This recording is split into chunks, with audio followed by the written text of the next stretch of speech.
Hello, everyone. My name's Artemis Black, and we're going to have a quick look at whether or not I think High Elves are going to save agility play in third season Blood Bowl.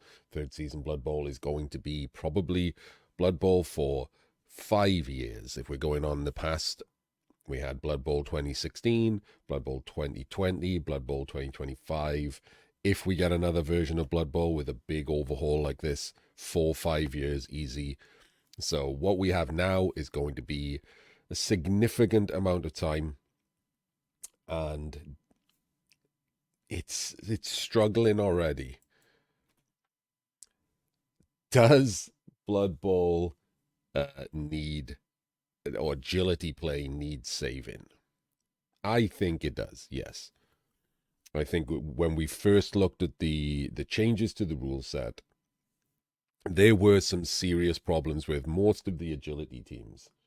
Um, they were the ones that lost out things that were important. The bash teams just lost out some strength, some block, but they still maintained those things and they were still allowed to just punch things. Agility teams needed speed, they needed skills to survive. Like that's how they got away with less players. Bash teams tend to play with their whole team. Agility teams tend to take removals, which means that the remaining players need something to make up for the fact that they don't have friends on the pitch. And it's now been a few months since that rule set has gone out. It's propagated around the world. Tournaments have been done. And recently on stream, I'm not going to bother putting up the clips or anything. Recently on stream, we spent some time looking at the various tournaments around the world that have been run with the new rule set, from many small 12-man tournaments in sheds in Hartlepool or whatever to big 40-man tournaments in England, in Italy, in America, in Canada, in Spain, everywhere. Like, this is not a small thing. We looked at many tournaments via the NAF website, and it immediately became apparent that agility teams are not winning tournaments. Was there the odd winner? Yeah, and they were usually in the smaller tournaments, which have more variance because there's not a lot of good players there. The competitive level is lower. And I should say right now, for those of you at home who aren't into the competitive scene, you might be wondering, why, like, what is he talking about? Why does agility need saving? I'm playing my Skaven just fine. I've beaten all my friends. It's like, yeah, and that's completely fine, right? People always seem to mistake me talking about this like that doesn't matter. But that is Blood Bowl, right? If you remove the competitive scene, Blood Bowl would still be alive in a profitable way for Games Workshop. The vast majority of people don't play the competitive scene. But don't dismiss the competitive scene. Tens of thousands of people play the competitive scene via either online methods or going around the many, many, many tabletop tournaments that are run across the world. So whether or not the teams are balanced competitively does matter. The core of Blood Bowl is the competitive scene that the much larger morass of casual Blood Bowl orbits around. It's what keeps it going. As casual players come in and out, the competitive players tend to be there every month, every year. Lots of this competitive scene has been going on for decades. It doesn't mean that one's more important than the other. It doesn't mean that I think one's better than the other. But where I come from is the competitive world. So when I talk about whether something is good or bad, whether a team is good or bad, it's competitively. It's whether someone who's good and has practiced Blood Bowl and wants to win tournaments will take that team, whether they think that's worth playing with. And at the moment, those agility teams are suffering. The Water Bowl just happened, one of the larger UK tournaments, one of the most attended by good British players tournaments, and overwhelmingly, the teams that we knew would be represented were represented. The most represented, Old World Alliance, and then Nurgle and Orcs. Yes, there were people playing Skaven Rats, Skaven Elves, etc., but much less than ever before. Bash heavy, very bash heavy tournament, and that's who ended up at the top. All the bash teams, not just because there was more of them, but because they're better now. So we found that, like, the teams that were winning tournaments, Old World Alliance and Nurgle, Nurgle won a lot of tournaments. They might have won the most tournaments. Like, there's too much variance and too much AV8 on the agility teams. The ones that already did have AV8 still have it and had some things taken away from them, like gutter runners. And the ones that didn't, like Dark Elves, which were the bashier agility teams, had two of their AV8 players removed and basically forced to be replaced. Sorry, two of the AV9 players removed and forced to be replaced with AV8 players, the assassins. Like, so there's too much variance now. You can just be banged out a lot easier if your team is that. And Dark Elves are still expensive. You don't get extra bench for this. Assassins are expensive. So it increases the variance. And all it takes is one game for that to happen, and you can't win a tournament. If you get completely banged out and lose a game, you're probably not winning a tournament. A loss in most competitive big tournaments with more than 3 games, or probably even with 3 games, but with more than 3 games, you can maybe survive a loss. 5-0-1 can win, but normally 5-1-0 wins or 6-0-1-0 wins. It's very hard to win a tournament if you've taken a loss. And when there's a lot of AV8 plus on your team, a loss is a lot easier to incur just because of that. It's just too much variance. And these are agility choices at the moment. Vampires and rats are basically out. Rats were hurt too much with the loss of the gutters, and vampires were hurt too much with the nerf of Hypnogaze.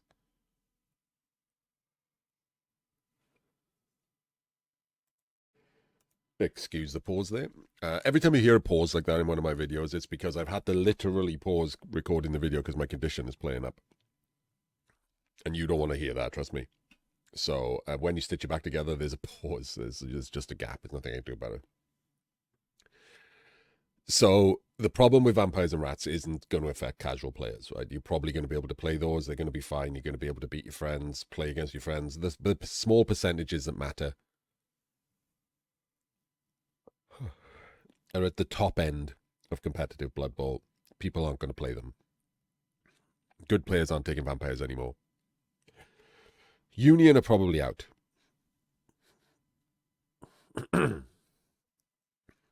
The increasing cost for their linos has not been correctly done, correctly amended or fixed by tournament organizers yet, and it's kind of difficult to give them even more money.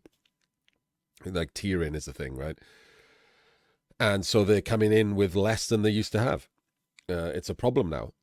That was why they were tiered well before, why they were doing well in 2020, because they were down in lower tiers. Their linos were cheap, so they came with bench, and bench matters, as you'll see at the bottom of this list. Dark Elves are now meh, as I mentioned. Too much variance, too easy to bang out. They'll maintain a very good win rate because they're still an agility team, they're still a good team, but they're too much variance to commonly win tournaments, which means better players are not going to take them for that reason. Assassins are rubbish. Which leaves Wood Elves, who are the team doing the best at the moment. Excuse me, my condition's kicking in and I can't be asked to keep stopping. Wood Elves, the opposite reason of Union. Their linos became cheaper, so it means that they get bench. And you might think that one lino on the bench doesn't make all that much difference. It really does. A couple of percent makes all the difference in competitive Blood Bowl. In tournaments, being cheaper is better. So Wood Elves are doing okay. Are they winning tournaments? No, because they're still an AV8 plus team, and they can still be banged out. One loss, banged out. Which leaves us with upcoming High Elves. Like, can they give us a team that can semi-consistently do well at tournaments?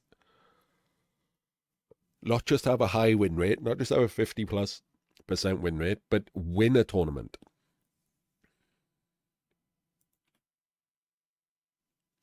This is what we know. The important one. All AV8, sorry, I wrote AV8 plus. That's a lie. All AV8, all AV9 plus. I'm old. Ignore me. All AV9 plus, not AV8 plus. That's important, right? There's no catcher archetype. So there's no easy to bang out player. Everyone's armor 9 plus. Which gives them more stability on the pitch. Less likely to lose a game just because Mighty Blow kicks off. The linos are standard. They're probably going to be 65k. They've swapped movement for armor with the other elf linos. The thrower. I'm going to have to pause again. I'm sorry. Right. What we know. I just said about the liners and things. So we're not the Phoenix Warriors, right? They come with Cloudburster and Safe Pass. Nothing was added to that in the video. We had the Warhammer community article and we had the New Year preview video. This makes them the closest thing to a pass in play that's ever existed, probably, in Blood Bowl. Cloudburster means no intercept. Safe Pass means no fumble. So this is basically the best throwing play team, or for competitive purposes, you've ever seen. Because the problem with throw-in is always you roll a bad dice and suddenly you've lost a game. This makes that the least likely ever. Does it mean that it should be plan A? Absolutely not, no. The problem with it is if you ever throw in a pass, you need that ball to be somewhere else. You need that ball to be on the person you're passing to. If you fumble the ball, even though you still got it, it's not on the ground, you've still got it. You're probably not in a good position. The ball is now no longer 20 squares away. Still a bad idea. Still a bad plan. So not plan A, but it does make it the best plan B that's ever existed. No, pregnancy jokes. Sorry. But do they matter to the team? No, not really. That won't matter. The fact that they probably pass in 2+, they don't come with shoe hands. Hopefully they have pass as well as Cloudburster and Safe Pass. By the way, not mentioned anywhere. If they don't, obviously that goes away as well. But they aren't important. The other two are important. Lion Warriors. Mentioned as blitzers. Mentioned with Claw in the article and Wrestle confirmed in the video. So interest in blitzers, will take someone down, can hurt higher armor teams to create holes, to create less players. All that's great. And then the Dragon Princes were also mentioned as blitzers. No catcher archetypes here because they come with block. They come with the new steady footing skill, and they come with My Ball, which is a positive and a negative. I mean, it's not really a positive. You know what I mean? It's a negative to agility play. So this is what I have, right? The problem with this is part of agility play, a core aspect to agility play is ball movement. If the two people you want to give the ball to can't give the ball away, that removes ball movement. You're trying to force you to do things, this game. That's the biggest problem I found with it. We had the dwarf problem and trying to force you to foul. But they're things you don't want to do. You still don't want to pass, like, to these people. You don't want to make it a passing team.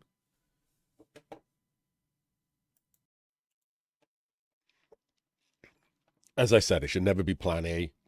So you don't want to do that. You might want to hand off, and nobody has catch as far as we know. So there is that problem too. Ball movement is not part of this team. So agility play is pushing it. But it is kind of an agility team, right? They all have agility 2+. They hopefully have speed, we'll talk about in a second, and they have maneuverability. So those are other core aspects of agility play.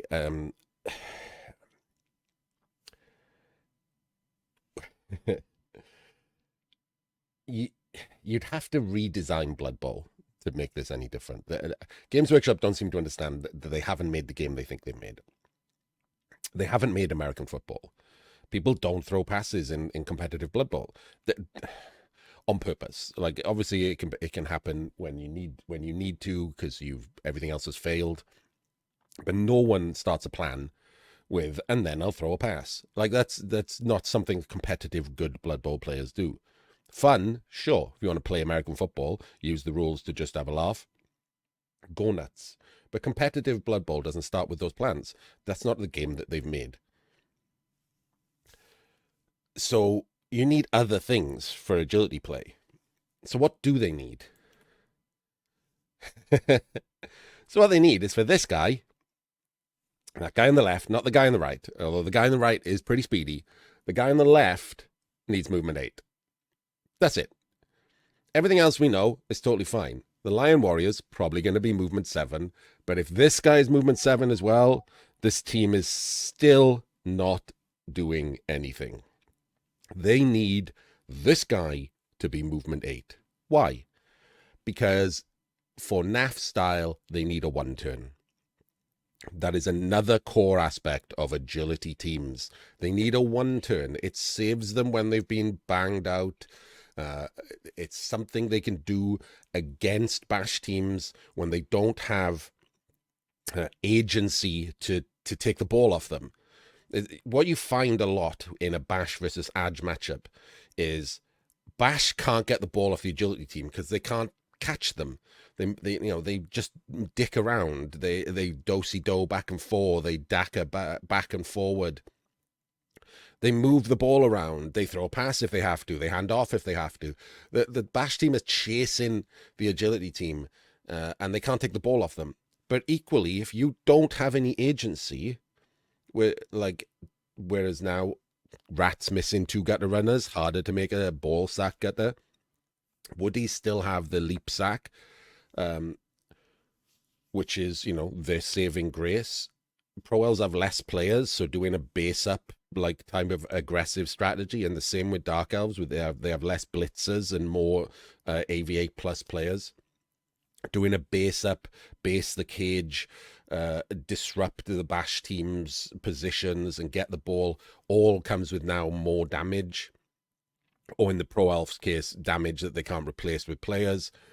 So it's harder for them to do their regular plans to get the ball off the bash team now. So what you're looking at there is a draw, right? Draws don't win tournaments. So the agility teams have a 1-turn. Rats still have a 1-turn with 2 gutters and a rat auger. So, they're doing okay with that. Wood Elves still have a 1-turn. Now they got sprint back with their catcher. Pro Elves, Dark Elves, and do not. Vampires still do, but the rest of the game is shit, so it doesn't matter. So this team needs a 1-turn to be competitive, and the best way to do that is to have this guy be movement 8. A movement 8 1-turn is completely doable. Obviously, with 1 skill, this guy's going to have dodge. People are going to give him dodge because he already has block. So dodge is perfect for a 1-turner. And we already have a good passer. So that's it. This is what it's going to need. It's going to need to have a 1-turn. And for leagues and progression type Blood Bowl, it can build into a real 1-turner. It's 1 movement up and he's movement 9. All of a sudden, they have a crazy good 1-turn. They honestly, the team that they've described is good enough if it comes with this player being movement 8. If it doesn't come with this player movement 8, they're just new Dark Elves. They're just the bashy elf team. Dark Elves don't have a good 1-turn. Can they 1-turn? Yes. Movement 7 teams can 1-turn. Movement 7 with frenzy teams can definitely 1-turn, but it's not as good as movement 8. Requires an extra push, which basically doubles the likelihood that you fail. So yeah, this is it. I don't need to write much else. As you've noticed, I just wrote movement 8 a lot because I thought it was funny. They need a movement 8. We will find out soon enough if it is movement 8. And if it isn't, oh God. I don't know what to do if it isn't, I'll be honest with you. It just means I'm not playing agility teams at all. We're going to go to tabletop tournaments. We're going to have online tournaments. And everyone's going to be playing Old World Alliance, Nurgle, Orcs, Necro, Undead. It's just going to be bash, some more bash, a little bit more bash. And obviously, the more that happens, the less teams are going to bring agility in the next one. Because obviously, all of the tackle comes with Mighty Blow. So Mighty Blow tackle is everywhere. Just regular tackle is, because under Old World Alliance now the most played team. They come with 2 tackle and diving tackle. It's real rough for agility teams out there, and it's only going to get worse. It's going to snowball. Every tournament you go to that has 30% Old World Alliance means you less likely to take your Pro Elves or your Rats or Dark Elves to the next tournament. And what are you going to take? You're probably going to take a team that can try and beat Old World Alliance, which is either other Old World Alliance or Orcs or Nurgle. Something can beat them up. Something can stand up to them. You're not going to take like a different agility team, or this one will somehow be immune to Mighty Blow Tackle. And so that'll exaggerate the problem. Someone else will have now gone to 2 tournaments. There's even more Old World Alliance and Nurgle. And sooner or later, the tournament scene is going to be horrible. Absolutely horrible. And I think it's going to be sooner rather than later.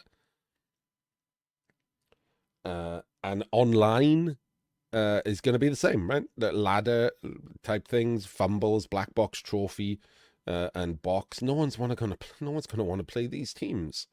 They're just rough when they're playing into everyone trying to win top Old World Alliance, because that's going to be good for the Steel Gauntlet. This makes sense to no one unless you know what fumble is.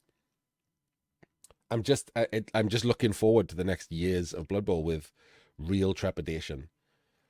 Can it be saved? Yeah, it can. There are multiple ways to save this. I haven't bothered making a slide for this. Firstly, tabletop can save it with different forms of tiering. They need to dump the tier 1, 2, 3, 4. Like that's the first thing that needs to happen. They need to dump tier 1, 2, 3, 4 and fully get on board with grid tiering. I'll do a video about this at some point. Individually tailored packages for the races. For example, vampires don't need more skills, they need more gold. And that's not a tier that exists. They need enough gold to buy another reroll to make up for the fact that they're going to fail their hypnos more often, etc. But they don't need more skills. They only need 1 skill per vampire, or they don't need like 10 skills. Like they can't put them in the stunty one. And the same with other stuff. Like other stuff might need more skills, but like not more gold. Rats and human rats especially might need a star player to give them a 3rd gutter runner because they've got money left over now when they make a team, but you can't put them down in the stunty one, which is normally the only one that allows star players, because then they get a star player and loads more gold and loads more skills. It just doesn't work anymore. To try and even these teams out, you're going to have to fundamentally change tiering and tabletop. Can Games Workshop do anything? Hell yeah. And my next video may or maybe be about that. It probably is. Because they are going to release new teams.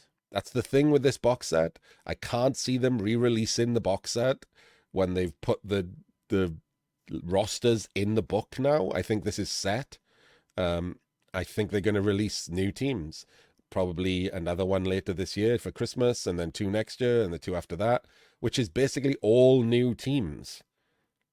And some of those might be agility teams. And hopefully sooner rather than later. I don't think it'll be the next one, but maybe next year, one of the 2 teams released, hopefully the one released at the start of the year, will be an agility-based team. Something that can actually win a tournament and is designed well.